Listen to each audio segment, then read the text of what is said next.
नमस्कार मित्रांनो, राजमुद्रा अकॅडमी या यूट्यूब चॅनलवरती तुमचं स्वागत आहे. आपण हे यूट्यूब चॅनल पूर्णतः राज्यसेवा मुख्यचा सिलेबस कंप्लीट करण्यासाठी बनवलं आहे. याच्यामध्ये आपण GS3 जो HRD पेपर आहे त्याचा सिलेबस पूर्ण करत आहोत. त्याच्यामध्ये आपण HRDचे आत्तापर्यंत 14 लेक्चर अपलोड केले आहेत. त्याचबरोबर आपण तात्याचा ठोकळा हे जे राज्यसेवा पूर्व किंवा PSI STI ASOच्या पूर्व परीक्षेसाठी जे उपयुक्त पुस्तक आहे त्याचीसुद्धा लेक्चर सिरीज सुरू केली आहे. त्याचबरोबर आपण HRDचा सिलेबस पूर्ण झाल्यानंतर GS2चा जो पॉलिटीचा सेकंड भाग आहे तो कंप्लीट करणार आहोत. त्याचबरोबर आपण GS2साठी जे लक्ष्मीकांत हे राज्यसेवा मुख्यसाठी पुस्तक आहे ते सुद्धा या चॅनलवरती पूर्ण करणार आहोत. त्याचबरोबर GS1 जो इतिहास आणि भूगोलचा हे विषय आहेत ते सुद्धा या चॅनलवरती आपण व्हिडिओ अपलोड करणार आहोत. त्याचबरोबर GS4 सुद्धा या चॅनलवरती आपण राज्यसेवा मुख्यचा पूर्णतः सिलेबस या चॅनलवरती कव्हर करणार आहोत. ते झाल्यानंतर आपण PSIचे जे मुख्य परीक्षेसाठी जे कायदे आहेत त्याचासुद्धा सिलेबस या चॅनलवरती पूर्ण करणार आहोत.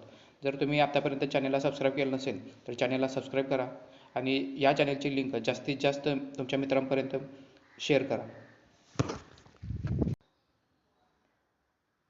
तर आपण आपल्या HRDच्या लेक्चर सिरीजमध्ये HRDचा 4था चॅप्टर आरोग्य हा सुरू केला आहे. तर त्याच्यामध्ये आज आपण कोणकोणते पॉईंट बघणार आहोत. त्याच्यामध्ये आपण राष्ट्रीय कीटकजन्य रोग नियंत्रण कार्यक्रम, राष्ट्रीय कुष्ठरोग निर्मूलन कार्यक्रम, राष्ट्रीय क्षयरोग नियंत्रण कार्यक्रम, राष्ट्रीय अंधत्व नियंत्रण कार्यक्रम हे कार्यक्रम बघणार आहोत. तर या पॉईंटवरती कोणते क्वेश्चन विचारले जातात तर याचं फक्त हा कार्यक्रम कोणत्या साली सुरू झाला हा प्रश्न राज्यसेवा मुख्याला विचारला जातो किंवा याच्यामध्ये कार्यक्रम दिले जातात.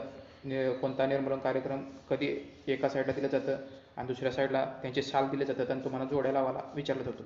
याच्या व्यतिरिक्त या कार्यक्रमांच्या जास्त माहिती लक्षात ठेवण्याची काही गरज नाही. तर याच्यामध्ये आपण राष्ट्रीय अंधत्व नियंत्रण कार्यक्रम, राष्ट्रीय एड्स नियंत्रण कार्यक्रम, राष्ट्रीय कॅन्सर नियंत्रण कार्यक्रम काय होता, राष्ट्रीय तंबाखू नियंत्रण कार्यक्रम काय होता, राष्ट्रीय आयोडीन कमतरता आजार नियंत्रण कार्यक्रम काय होता, राष्ट्रीय मानसिक आरोग्य कार्यक्रम काय होता, त्याचबरोबर राष्ट्रीय मानसिक आरोग्य धोरण जे 2014ला डिक्लेअर झालं होतं आणि राष्ट्रीय फ्लोरोसिस नियंत्रण आणि प्रतिबंध कार्यक्रम या सर्व कार्यक्रमांचा आढावा या लेक्चरमध्ये घेणार आहोत. तर सुरुवातीचा आपण राष्ट्रीय कीटकजन्य रोग नियंत्रण कार्यक्रम म्हणजे कीटकांकडून कोणकोणते रोग होतात आणि त्यांच्या नियंत्रणासाठी आतापर्यंत सरकारने कोणकोणती पावले उचलली याचा अभ्यास या लेक्चरमध्ये करणार आहोत. तर यामध्ये डास आणि माशांसारख्या वाहकांमुळे निर्माण होणाऱ्या रोगांचे नियंत्रण करण्यासाठी राबवला जाणारा हा एकछत्री कार्यक्रम आहे. या अंतर्गत कोणकोणते आजार यामध्ये समाविष्ट करण्यात आले आहे तर यामध्ये हिवताप, हत्तीपाय रोग, काला आजार, डेंग्यू ताप, चिकनगुनिया, मेंदूज्वर म्हणजे जॅपनीज एन्सेफलायटिस इत्यादी रोगांचा प्रतिबंध व नियंत्रणाचा उद्देश हा राष्ट्रीय कीटकजन्य रोग नियंत्रण कार्यक्रमांतर्गत ठेवण्यात आला. तर याच्यामध्ये मलेरिया कशामुळे होतं ते बघा. मलेरिया हा अॅनाफिलिस डासाची मादी चावल्यामुळे प्लाझ्मोडियम फाल्सिपरम किंवा प्लाझ्मोडियम हिक्स या आदी जीवांमुळे मलेरिया हा आजार होतो.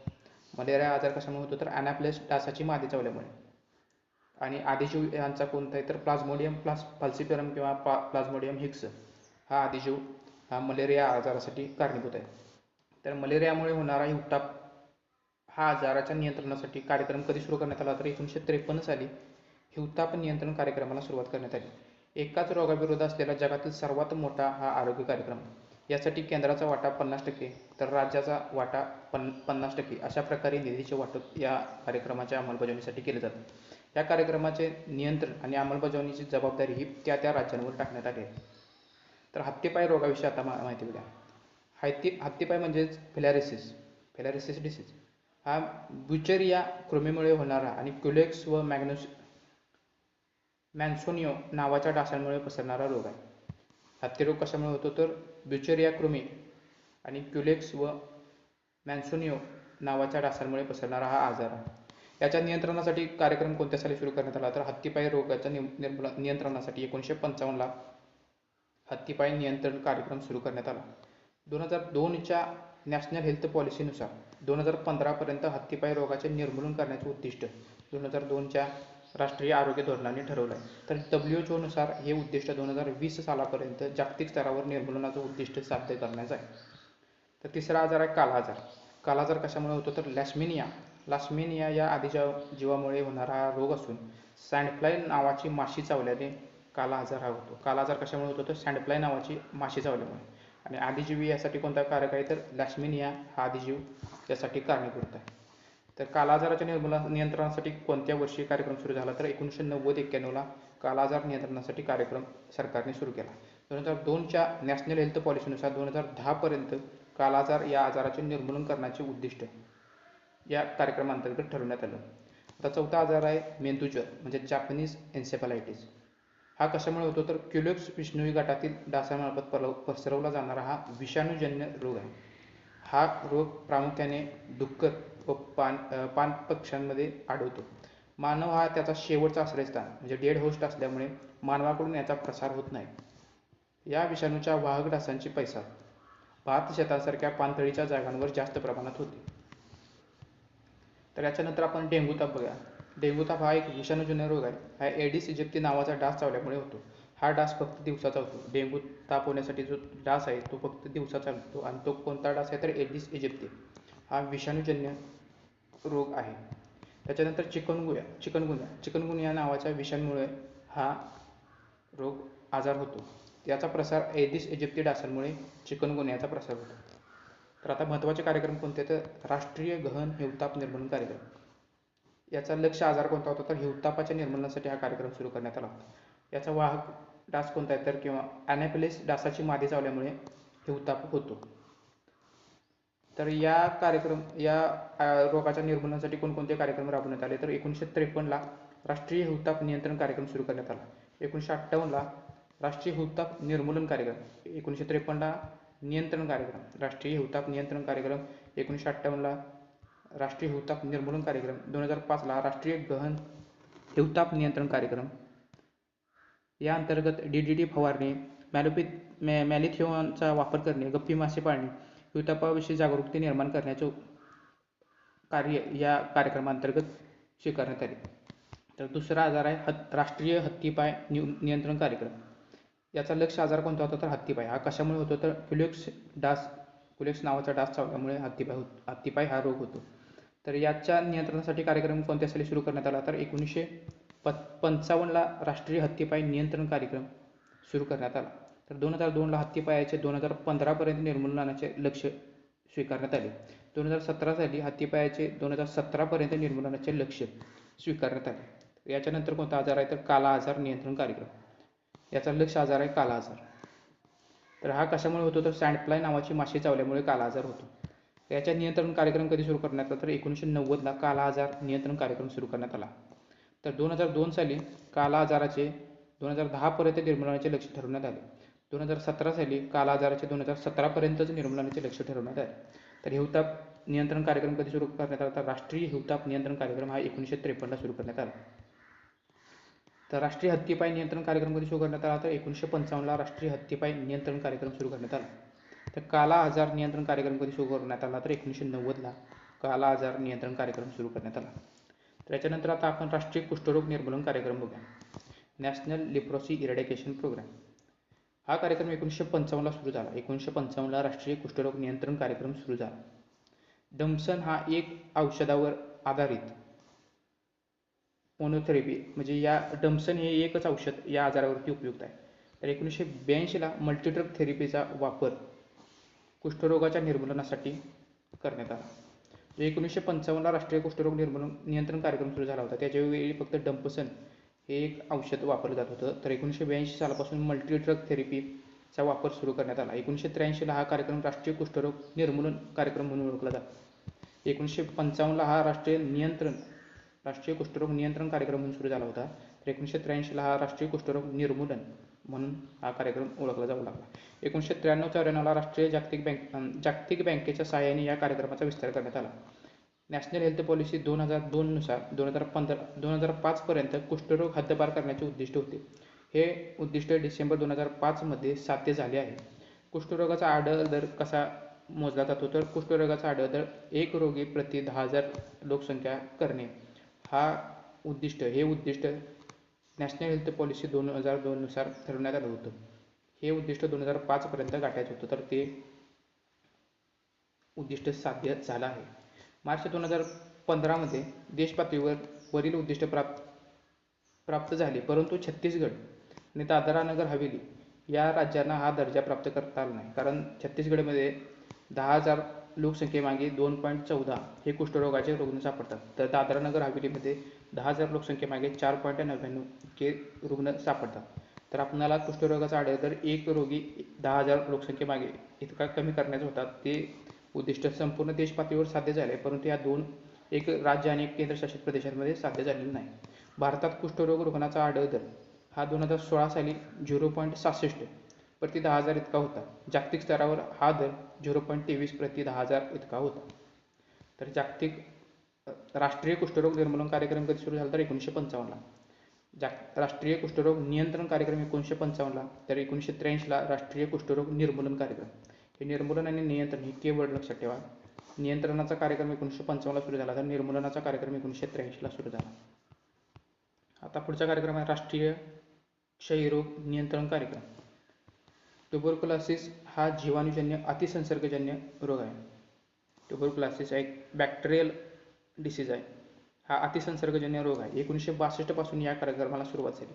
1992ला WHO डॉट्सची शिफारस केलेल्या पद्धतीचा अवलंब सुरू झाला. 1997ला सुधारित कार्यक्रम हाती घेण्यात आला. तर 2006ला हा कार्यक्रम संपूर्ण देशात RNTCP म्हणजेच revised national tuberculosis control programme सुरू करण्यात आला. डॉट्स म्हणजे काय, तर डॉट्स हा म्हणजे डायरेक्टली ऑब्झर्व्ड ट्रीटमेंट शॉर्ट कोर्स. यात रुग्ण बरा होईपर्यंत प्रभावीपणे उपचार देण्यात येतात. तर राष्ट्रीय क्षयरोग नियंत्रण कार्यक्रम काय आहे, तर या कार्यक्रमाची सुरुवात क्षयरोगाचे नियंत्रण करण्यासाठी 1962ला हा कार्यक्रम सुरू करण्यात आला. 1962ला राष्ट्रीय क्षयरोग नियंत्रण कार्यक्रम सुरू करण्यात आला. तर 1992ला WHO डॉट्स ह्या उपचार पद्धतीचा अवलंब करण्याची शिफारस 1992ला केली होती. तर 1997ला हा कार्यक्रम भारत सरकारने सुरू केला. कोणत्या नावाने, तर revised national tuberculosis control programme या नावाने. 2006 पासून हा कार्यक्रम संपूर्ण देशात लागू करण्यात आला. तर MDG अंतर्गत काय लक्ष्य ठरवण्यात आले, तर टीबीमुळे होणारे मृत्यू आणि टीबीचा आढळदर 1990च्या तुलनेत 2015 पर्यंत निम्म्याने कमी करण्याचे उद्दिष्ट हे मिलेनियम डेव्हलपमेंट गोल अंतर्गत ठरवण्यात आलं होतं. तसेच नव्याने लागण झालेल्या 70% केसेस सोडून त्यापैकी 85% रुग्णांवर योग्य इलाज करण्याचे उद्दिष्ट या अंतर्गत ठरवण्यात आलं. मार्च 2017 साली केंद्र सरकारने टीबी निर्मूलनाचे ध्येय 2025 पर्यंत पूर्ण करण्याचे ठरवले आहे.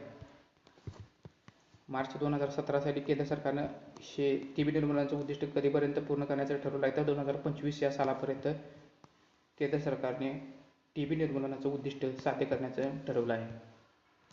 WHOच्या व्याख्येनुसार टीबीचे निर्मूलन म्हणजे काय, तर टीबीचे निर्मूलन म्हणजे 10 लाख लोकसंख्येमागे एकच रुग्ण आढळणे म्हणजेच टीबीचे निर्मूलन होणे होय. तर यासाठी नॅशनल स्ट्रॅटेजी प्लॅन 2017 ते 2025 हा आखण्यात आला आहे. 2017 ते 2025 हा स्ट्रॅटेजिक प्लॅन कोणत्या रोगासाठी, तर टीबी या आजारासाठी. या अंतर्गत 2016 या एका वर्षात भारतात 28 लाख टीबीचे रुग्ण आढळले होते. तर 4.5 लाख रुग्ण मरण पावले होते. टीबीमुळे मरणाऱ्यांचे प्रमाण हे भारतामध्ये सर्वाधिक आहे. टीबीचे सर्वाधिक रुग्ण हे भारतात आढळतात. भारतात अंदाजे 28 लाख टीबी रुग्ण आहेत. ती जगातील एकूण टीबी रुग्णसंख्येच्या 1/4 म्हणजे जगाच्या टीबीच्या रुग्णांच्या 1/4 रुग्ण हे भारतामध्ये आढळतात. तर 2017 ते 2025 जो ॲक्शन प्लॅन होता, नॅशनल स्ट्रॅटेजिक ॲक्शन प्लॅन 2017 ते 2025 या अंतर्गत भारतात 2025 सालापर्यंत कोणती उद्दिष्टे साध्य करायची होती, तर टीबी आढळदर 80% कमी करण्याचे उद्दिष्ट या अंतर्गत ठरवण्यात आले. सध्याचा 211 प्रति लाख टीबी रुग्ण वरून 43 प्रति लाख रुग्ण हे उद्दिष्ट साध्य करण्याचं या नॅशनल स्ट्रॅटेजिक प्लॅन अंतर्गत ठरवण्यात आलं आहे. त्याचबरोबर टीबीमुळे होणाऱ्या मृत्यूचे प्रमाण 90% कमी करणे. सध्या 32 प्रति लाख रुग्ण मृत्युमुखी पडतात, ते प्रमाण 3 प्रति लाख मृत्युमुखी पडण्यापर्यंत इतकं कमी करण्याचं उद्दिष्ट ह्या नॅशनल स्ट्रॅटेजिक प्लॅन अंतर्गत ठरवण्यात आलं आहे. त्याचबरोबर तिसरं उद्दिष्ट काय, तर टीबीमुळे होणाऱ्या रुग्णांचे खर्चाचे प्रमाण 0% पर्यंत कमी होईल हे या नॅशनल प्लॅन अंतर्गत ठरवण्यात आलं आहे. 0% पर्यंत कमी होईल म्हणजे संपूर्ण खर्च हे सरकार उचलणार आहे. त्यामुळे टीबी रुग्णाला त्याच्या खिशातून कोणताही पैसा घालावा लागणार नाही. पुढचा कार्यक्रम आहे राष्ट्रीय अंधत्व नियंत्रण कार्यक्रम, नॅशनल ब्लाइंडनेस कंट्रोल प्रोग्राम. तर अंधत्व येण्याचं मुख्य कारण काय तर मोतीबिंदू हे अंधत्व येण्याचं मुख्य कारण आहे. हा कार्यक्रम कधी सुरू झाला तर राष्ट्रीय अंधत्व नियंत्रण कार्यक्रम 1976 पासून सुरू झाला. तर हे साल कधी कसं लक्षात ठेवणार तर 1975ला राष्ट्रीय आणीबाणी लागू झाली होती आणि 1976ला राष्ट्रीय अंधत्व नियंत्रण कार्यक्रम सुरू झाला. तर आणीबाणी ही संजय गांधींच्या मुळे लागू झाली. इंदिरा गांधी या पुत्रप्रेमापोटी आंधळ्या झाल्या होत्या, त्यामुळे 1976ला राष्ट्रीय अंधत्व नियंत्रण कार्यक्रम सुरू झाला. हे असं जर तुम्ही लक्षात ठेवलं तर तुमच्या साल लक्षात राहू शकतं. तुम्ही तुमच्या पद्धतीने लक्षात ठेवा. तर 1976 पासून या कार्यक्रमाला सुरुवात झाली. हा 100% केंद्र पुरस्कृत कार्यक्रम आहे. 10व्या पंचवार्षिक योजनेत 2007 पर्यंत अंधत्वाचे 1% असलेले रुग्णाचे प्रमाण हे 0.8% कमी करणे अपेक्षित होते. Vision 2020 the right sight to in India या अंतर्गत काय सांगितले तर अंधत्वाचे प्रमाण 0.3% हे प्राप्त करायचं आहे व्हिजन 2020 नुसार. तर 10व्या पंचवार्षिक योजनेत काय सांगितलं होतं तर 2007 पर्यंत 0.8% पर्यंत अंधत्वाचे प्रमाण कमी करण्याचं उद्दिष्ट ठेवण्यात आलं होतं. तर व्हिजन 2020 हा जो right to sight in India हा व्हिजन आहे, त्या अंतर्गत अंधत्वाचे प्रमाण 0.3 करणे अपेक्षित आहे. अंधत्वाची कारणे मुख्य कोणती आहेत तर मोतीबिंदू हे महत्त्वाचं कारण आहे अंधत्व येण्याचं. 26% लोकांना अंधत्व हे मृत्यूबिंदू यामुळे येतं. त्याच्यानंतर अपवर्तक त्रुटी, ग्लाउकोमा हे कारण अंधत्वाचे दिलेले आहे. आता आपण राष्ट्रीय एड्स नियंत्रण कार्यक्रम बघूया. तर या कार्यक्रमाचा पहिला टप्पा 1992 ते 1999 या अंतर्गत सुरू झाला. हा कार्यक्रम 4 टप्प्यामध्ये राबवला आहे. त्याचा पहिला टप्पा 1992 ते 1999, दुसरा टप्पा 1999 ते 2006, तिसरा टप्पा 2007 ते 2012 आणि चौथा टप्पा 2012 ते 2017. याचा उद्देश काय होता तर reducing new HIV infection by 50%. हा राष्ट्रीय एड्स नियंत्रण कार्यक्रमाचा उद्दिष्ट होता. HIV हा HIV नावाच्या विषाणूमुळे आजार होतो. भारतात एड्सच्या प्रादुर्भावाचा कल आणि स्थितीवर लक्ष ठेवण्याचे काम हे राष्ट्रीय एड्स नियंत्रण संस्था करते. म्हणजेच नॅको ही संस्था याच्या नियंत्रणाचे आणि याच्यावर नियंत्रण ठेवण्याचं काम करते. भारतात याचा आढळ दर कमी असला तरी एड्समुळे मृत्यू पावणारे लोक हे भारतात जास्त आहेत आणि भारत या क्रमांकावर 3ऱ्या क्रमांकावर आहे. तर पहिल्या 2 नंबरला कोणते देश आहेत तर 1 नंबरला दक्षिण आफ्रिका आणि 2 नंबरला नायजेरिया. याबद्दल अधिक माहिती काय दिली तर HIV इस्टिमेशन रिपोर्ट 2015 नुसार भारतातील एड्स आढळ दर हा 15 ते 49 वर्ष वयोगटासाठी पुरुषांमध्ये 0.30% आहे, तर महिलांमध्ये 0.22% इतका एड्सचा आढळ दर आहे. सर्वाधिक आढळ दर कोणत्या राज्यामध्ये आहे? सर्वाधिक आढळ दर पर्सेंटेजमध्ये मणिपूर राज्यामध्ये जास्त आहे. 2 नंबरला मिझोरम आहे. तर भारतातील एड्सच्या रुग्णांची संख्या 21.17 लाख इतकी आहे. 2007 साली ही संख्या 22.26 लाख इतकी होती. त्यामुळे या एड्सच्या रुग्णांची संख्या कमी होताना दिसते. तर सर्वाधिक एड्सचे रुग्ण कोणत्या राज्यामध्ये आढळतात? आंध्र प्रदेश आणि तेलंगणामध्ये 3.95 लाख इतके रुग्ण आहेत. त्यानंतर महाराष्ट्राचा नंबर या अंतर्गत लागतो. महाराष्ट्रामध्ये 3.01 लाख रुग्ण आढळतात. वरील जे 6 पहिले राज्य दिलेत म्हणजे महाराष्ट्र, आंध्र प्रदेश, तेलंगणा, महाराष्ट्र, कर्नाटक, गुजरात, बिहार आणि उत्तर प्रदेश या 6 राज्यांमध्ये भारतातील एड्सच्या एकूण रुग्णांपैकी 64.4% जवळपास 2/3 लोकसंख्या या 6 राज्यांमध्ये आढळते. तर एड्स नियंत्रणासाठी किंवा कार्यक्रमाच्या अंमलबजावणीसाठी जी नारी इन्स्टिट्यूट आहे म्हणजेच नॅशनल एड्स रिसर्च इन्स्टिट्यूट, हे कुठं आहे तर पुण्यामध्ये ही इन्स्टिट्यूट आहे. HIV तपासणीसाठी कोणकोणत्या पद्धती वापरल्या जातात तर एलिसा ही पद्धती HIV साठी वापरली जाते. एलिसा म्हणजे काय तर एन्झाईम लिंक्ड इम्युनोसॉर्बंट ॲसे आणि वेस्टर्न ब्लॉट ही दुसरी पद्धत HIV तपासणीसाठी वापरली जाते. हा पुढचा कार्यक्रम आहे राष्ट्रीय कॅन्सर नियंत्रण कार्यक्रम. या कार्यक्रमाला सुरुवात कधी झाली होती तर 1975-76ला राष्ट्रीय कॅन्सर नियंत्रण कार्यक्रम सुरू झाले होते. 1975लाच राष्ट्रीय आणीबाणी घोषित झाली होती. त्यामुळे लोकशाहीला लागलेला कॅन्सर असं आपण जर म्हटलं तर 1975ला राष्ट्रीय कॅन्सर नियंत्रण कार्यक्रम आणि संजय गांधींच्या पुत्रप्रेमापोटी इंदिरा गांधींनी 1976ला अंधत्व नियंत्रण कार्यक्रम सुरू केला. राष्ट्रीय अंधत्व नियंत्रण कार्यक्रम हा 1976चा आहे, तर 1975चा राष्ट्रीय कॅन्सर नियंत्रण कार्यक्रम आहे. तर या कार्यक्रमाला सुरुवात 1975-76ला झाली. कॅन्सर भारतातील सर्वात मोठी आरोग्य समस्या आहे. दरवर्षी 7 ते 9 लाख कॅन्सर केसेस निर्माण होतात. दरवर्षी सुमारे 4 लाख लोक या कॅन्सर आजारामुळे मरतात. 1990-91 मध्ये जिल्हास्तरीय कॅन्सर नियंत्रण कार्यक्रम सुरू करण्यात आला. हा कार्यक्रम निवडक जिल्ह्यांमध्ये सुरू करण्यात आला होता. तर 2001 साली वरील कार्यक्रमाला सुधारित आवृत्तीने सुरुवात करण्यात आली.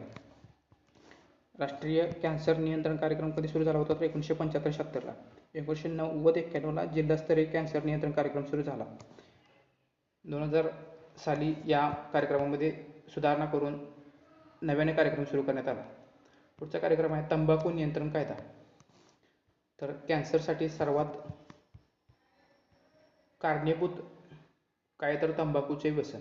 तर त्यासाठी नियंत्रण कायदा कधी संमत करण्यात आला तर 2003 साली तंबाखू नियंत्रण कायदा संमत करण्यात आला. सिगारेट आणि इतर तंबाखूजन्य पदार्थ जाहिरात निषेध आणि व्यापारावर नियंत्रण उत्पादन पुरवठा वितरण कायदा हा भारत सरकारने 2003 साली संमत केला. तंबाखू नियंत्रण कायदा हा 2003 साली संमत केला. याच्यामध्ये काय तरतुदी होत्या तर सार्वजनिक ठिकाणी धूम्रपानाचा निषेध, सिगारेटच्या जाहिरातींवर निर्बंध, त्याचबरोबर तिसरा तरतुदी काय होते तर 18 वर्षाखालील मुलांना सिगारेट किंवा तंबाखूजन्य पदार्थाची विक्री केली जाणार नाही. या तरतुदी राष्ट्रीय तंबाखू नियंत्रण कायदा अंतर्गत करण्यात आल्या होत्या. पुढचा तर तंबाखू नियंत्रण कायदा 2003ला करण्यात आला. तर तंबाखूच्या नियंत्रणासाठी कार्यक्रम कोणत्या साली सुरू करण्यात आला तर 2007-08 साली राष्ट्रीय तंबाखू नियंत्रण कार्यक्रम सुरू करण्यात आला. भारतात दरवर्षी 8 ते 9 लाख लोकांचा मृत्यू हा तंबाखू संबंधित होणाऱ्या रोगांमुळे होतो. Indian council of medical research म्हणजेच ICMR नुसार पुरुषांना होणाऱ्या कॅन्सरपैकी 50% कॅन्सर हे तंबाखू सेवनामुळे होतात. तर महिलांमध्ये हेच प्रमाण 25% एवढे आहे. या अभियानाला काय नाव देण्यात आलं होतं तर राष्ट्रीय तंबाखू नियंत्रण कार्यक्रम होता. त्या अभियानाला टिअर्स यू अपार्ट हे नाव देण्यात आले होतं. 2008 मध्ये WHOने तंबाखू सेवन नियंत्रणासाठी 6 मुख्य घटकांची निवड केली आणि त्यामुळे तंबाखू सेवन करणाऱ्यांची संख्या मोठ्या प्रमाणात घटली. तर या 6 मुख्य घटकांना काय म्हणतात तर M-पॉवर असे ओळखले जाते. WHOने 2008 साली तंबाखू सेवन नियंत्रणासाठी 6 मुख्य घटक घोषित केले. या 6 मुख्य घटकांना काय म्हणतात तर M-पॉवर असे संबोधले जाते. ते 6 घटक कोणते आहेत तर पहिला घटक आहे तंबाखू वापरावर निर्बंध लावणाऱ्या धोरणावर देखरेख ठेवणे. दुसरा घटक आहे तंबाखूचे धूम्रपान करणाऱ्या लोकांना वाचवणे. तिसरा घटक आहे तंबाखू सेवन सोडणाऱ्यांना मदत करणे. चौथा घटक आहे लोकांना तंबाखू सेवनाच्या विपरीत परिणामाविषयी इशारा देणे. 5वा घटक आहे तंबाखूच्या जाहिराती आणि प्रमोशन आणि स्पॉन्सरशिपवर बंदी आणणे. 6वा घटक आहे तंबाखूवरील करांमध्ये वाढ करणे. हे सर्व 6 मुख्य घटक M-पॉवर म्हणून ओळखले जातात. त्यातील पहिला घटक आहे तर तंबाखू वापरावर निर्बंध लावणाऱ्या धोरणांवर देखरेख ठेवणे. दुसरा घटक आहे तंबाखूचे धूम्रपान करणाऱ्या लोकांना वाचवणे. तिसरा घटक आहे तंबाखू सेवन सोडणाऱ्यांना मदत करणे. चौथा घटक आहे लोकांना तंबाखू सेवनाच्या विपरीत परिणामाविषयी इशारा देणे. 5वा घटक आहे तंबाखूच्या जाहिराती, प्रमोशन आणि स्पॉन्सरशिपवर बंदी आणणे. आणि 6वा घटक आहे तंबाखूवरील करांमध्ये वाढ करणे. आता याच्यानंतर कार्यक्रम आहे राष्ट्रीय आयोडीन कमतरता आजार नियंत्रण कार्यक्रम. याची सुरुवात कधी झाली तर 1962ला राष्ट्रीय आयोडीन कमतरता आजार नियंत्रण कार्यक्रम सुरू झाला. हा एक 100% केंद्र पुरस्कृत कार्यक्रम आहे. 1962 साली सुरू झालेल्या राष्ट्रीय गॉयटर नियंत्रण म्हणजेच राष्ट्रीय नियंत्रण कार्यक्रमाचे नाव बदलून राष्ट्रीय आयोडीन कमतरता आजार नियंत्रण कार्यक्रम असे केले गेले. 2006 पासून म्हणजे 1962लाच राष्ट्रीय गॉयटर नियंत्रण कार्यक्रम सुरू झाला होता. त्याच वर्षी 1962ला राष्ट्रीय आयोडीन कमतरता आजार नियंत्रण असे त्याचे नामकरण करून तो कार्यक्रम नव्याने सुरू करण्यात आला. 2006 पासून भारताने प्रत्यक्ष मानवी वापरासाठी संपूर्ण देशभरात बिगर आयोडीन युक्त मिठाच्या विक्रीवर बंदी घातली आहे. कोणत्या सालापासून भारताने संपूर्ण देशभरात बिगर आयोडीन युक्त मिठाच्या विक्रीवर बंदी घातली आहे तर 2006 सालापासून. मानवाच्या योग्य वाढ आणि विकासासाठी दैनंदिन 100 ते 150 मायक्रोग्रॅम आयोडीनची आवश्यकता असते.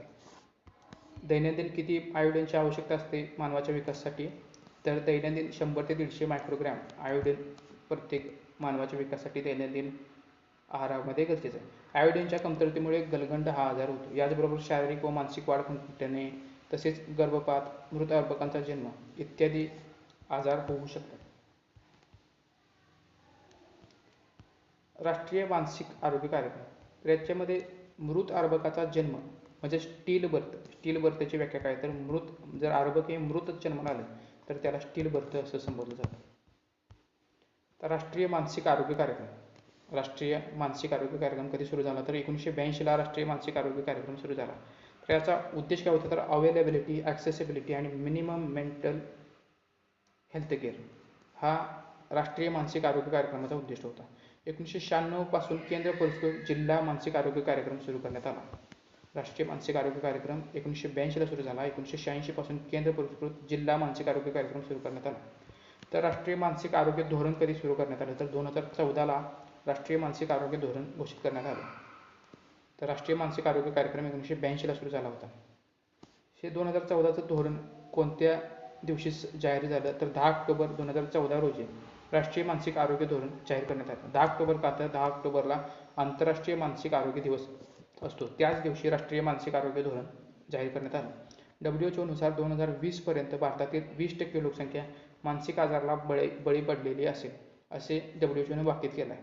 भारतामध्ये सध्या फक्त 3500 मानसशास्त्रज्ञ उपलब्ध आहेत. आता पुढचा कार्यक्रम आहे राष्ट्रीय फ्लोरोसिस नियंत्रण आणि प्रतिबंध कार्यक्रम म्हणजेच national programme for prevention and control of fluorosis. या कार्यक्रमाची सुरुवात 2008-9 मध्ये सुरू करण्यात आली.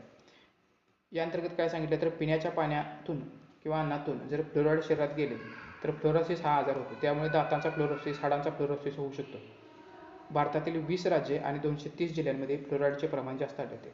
जागतिक आरोग्य संघटनेच्या निष्कर्षानुसार पिण्याच्या पाण्यातील फ्लोराईडचे प्रमाण 1 मिलीग्रॅम लिटरपेक्षा जास्त नसावे. जर यापेक्षा जास्त असेल तर ते हानिकारक ठरते. तर WHO ने काय सांगितले तर फ्लोरोसिसचे प्रमाण किंवा फ्लोराईडचे प्रमाण पिण्याच्या पाण्यामध्ये 1 मिलीग्रॅम प्रति लिटरपेक्षा जास्त नसावे हे WHO ने सांगितले. जर त्याच्यापेक्षा जास्त असेल तर ते शरीरासाठी हानिकारक ठरते. तर राष्ट्रीय फ्लोरोसिस नियंत्रण आणि प्रतिबंध कार्यक्रम याची सुरुवात 2008-9ला आणि WHO नुसार पिण्याच्या पाण्यातील फ्लोराईडचे प्रमाण 1 मिलीग्रॅम पर लिटरपेक्षा जास्त नसावे हे घोषित करण्यात आलं आहे. तर आजच्या लेक्चरमध्ये आपण कोणकोणते पॉईंट बघितले त्याच्यामध्ये पहिला आपण राष्ट्रीय कीटकजन्य रोग नियंत्रण कार्यक्रम बघितला. त्याच्यामध्ये आपण मलेरिया या आजाराविषयी माहिती बघितली. तर मलेरियाच्या मुळे होणारा हिवताप म्हणजेच हिवताप नियंत्रण कार्यक्रमाला सुरुवात कधी झाली तर 1953ला. त्याच्यानंतर आपण हत्तीपाय रोग बघितला. त्याच्या नियंत्रणासाठी कार्यक्रम कधी सुरू झाला तर 1955ला. त्याच्यानंतर आपण काला आजार हा आजार बघितला. त्याच्या नियंत्रणासाठी कार्यक्रम कधी सुरू झाला तर 1990-91ला हा कार्यक्रम सुरू झाला. त्यानंतर आपण राष्ट्रीय कुष्ठरोग निर्मूलन कार्यक्रम बघितला. याची सुरुवात 1955ला राष्ट्रीय कुष्ठरोग नियंत्रण कार्यक्रम म्हणून सुरू झाली. 1983ला हा कार्यक्रम राष्ट्रीय कुष्ठरोग निर्मूलन या नावाने सुरू करण्यात आला. तर राष्ट्रीय टीबी म्हणजेच राष्ट्रीय क्षयरोग नियंत्रण कार्यक्रमाला सुरुवात कधी झाली तर 1962ला. राष्ट्रीय अंधत्व नियंत्रण कार्यक्रम कधी सुरू झाला तर 1976 पासून. राष्ट्रीय एड्स नियंत्रण कार्यक्रम कधी सुरू झाला तर त्याचे 4 टप्पे झाले. त्यातील पहिला टप्पा 1992-99 मध्ये अवलंबण्यात आला. राष्ट्रीय कॅन्सर नियंत्रण कार्यक्रमाला सुरुवात कधी झाली तर 1975-76ला या कार्यक्रमाची सुरुवात झाली. राष्ट्रीय तंबाखू नियंत्रण कार्यक्रम कधी सुरू झाला तर 2007-08 झाली या कार्यक्रमाला सुरुवात झाली. तर 2013ला तंबाखू नियंत्रणासंबंधीचा कायदा करण्यात आला होता आणि कार्यक्रम नियंत्रणासाठीचा कार्यक्रम 2007-08ला सुरू करण्यात आला. राष्ट्रीय आयोडीन कमतरता कार्यक्रम हा कधी सुरू करण्यात आला तर 1962ला सुरू करण्यात आला. राष्ट्रीय मानसिक आरोग्य कार्यक्रम कधी सुरू करण्यात आला तर 1982ला. त्याच्यानंतर आपण बघितलं की राष्ट्रीय मानसिक आरोग्य धोरण किती साल होतं तर 2014. ते आंतरराष्ट्रीय मानसिक आरोग्य दिनादिवशीच म्हणजेच 10 ऑक्टोबर 2014 रोजी जाहीर करण्यात आलं होतं.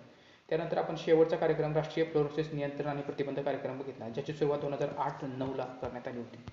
जर आपले व्हिडिओ आवडत असतील तर व्हिडिओला लाईक करत चला.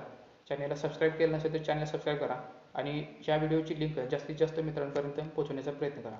धन्यवाद.